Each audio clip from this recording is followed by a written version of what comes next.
Hello everyone, National Master Luke Calhoun here. If you are new to this channel, I'm a nationally board certified teacher and a professionally titled chess player. I've written courses on Chessable and chess.com, and I am now just playing some games on my main account, and I'm just going to comment. I'm going to try to play the old Indian, so I'm going to, as white, I'm going to just kind of play this, and hopefully we get an old Indian-like system, and we're in kind of like a Dutch reversed, which is fine by me.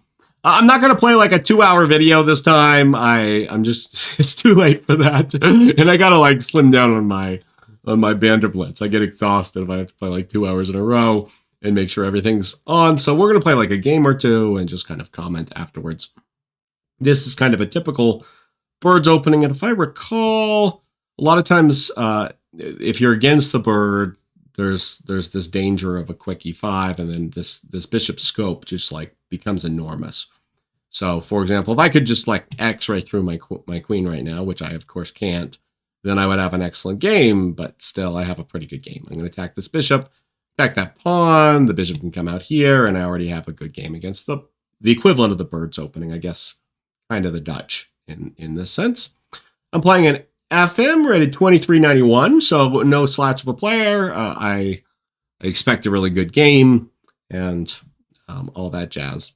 I'm not really sure. Okay, so like my pieces look good, and they've given me the bishop pair, which I never want to say no to the bishop pair. I really, I love bishop pairs, and then I'm going to just accelerate the development. I think maybe the knight should come. I'm thinking like if the knight comes, then the queen can come, but the pawn will fall.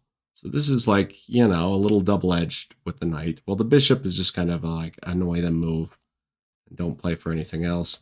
I have this move, but then they'll just go here, right? So I don't know about that.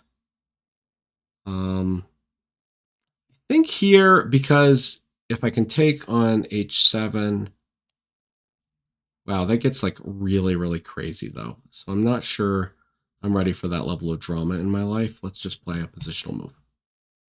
Attack the queen.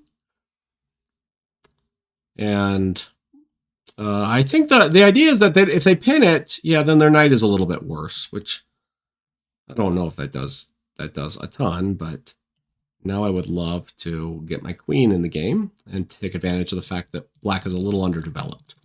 So this king is always susceptible to some kind of attack. And if they block with the pawn, I can sacrifice, because if they take back with the knight, they lose a queen. If they take back with the pawn, they lose a rook. And so that check is very, very tricky for them to handle. So g6 is one way to handle it. But two things come to mind. First of all, I can sacrifice because they can't take back or they lose a queen. The other thing is I can play this more positionally by just like moving my bishop here and just kind of like sitting on them for a long period of time. But given that this is banter blitz, let's have fun and do a little bit of a sacrifice. So they can't go here, I don't think, or I'll play check. And okay, I think I just come here and then I play here next. If they block with the knight, they lose their queen. And so that should result in a resignation, because I think queen f7 is going to in the game. But I'll let my opponent think about it. So I don't know if you guys know this, my Practical Old Indian is out. I'm super thrilled that it's out. And the early reviews have been good so far. So I'm delighted. There's always this trepidation. It takes me so long to make these courses. Then I'm like, oh my gosh, I really hope they like it. And so like there's a lot of like maybe anxiety building in all this. I should maybe challenge a rematch if I can get one more game in for you guys.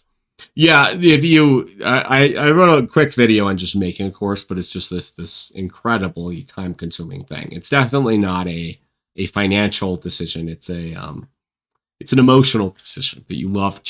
You love creating the course as a result, and you love teaching, and I do. And I the Old Indian, which was the subject of it, was something that I've been wanting to play for a long time, so it like taught me a lot as well. So let's hope they open with the queen pawn. This will be, ooh. And I'm going to play knight f6 so they can't transpose to the Philidor, because I really want an Old Indian here. this is kind of a weird, we're going to just like pretend they didn't have it with d6, and then like we'll play an old Indian, which I guess h4 on the board.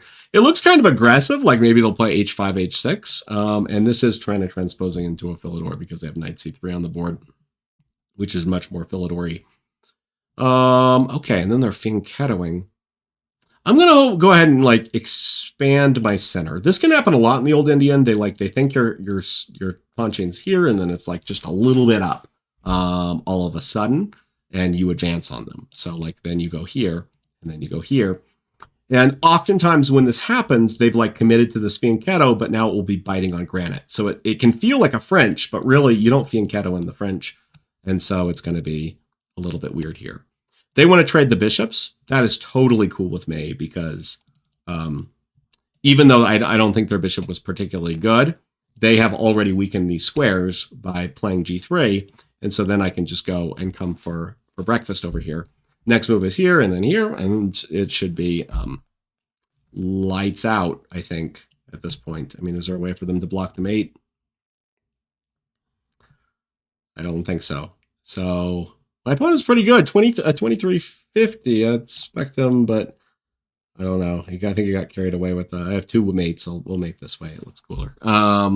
Okay, so those were two games. I'm going to, like, take it easy on myself with these recordings because when I only play a few games at a time, I think it's easier on the viewing experience. And it's also easier on, like, my family if I make these videos a little bit shorter. So I hope you enjoyed these two games, including an old Indian. And I will see you guys later.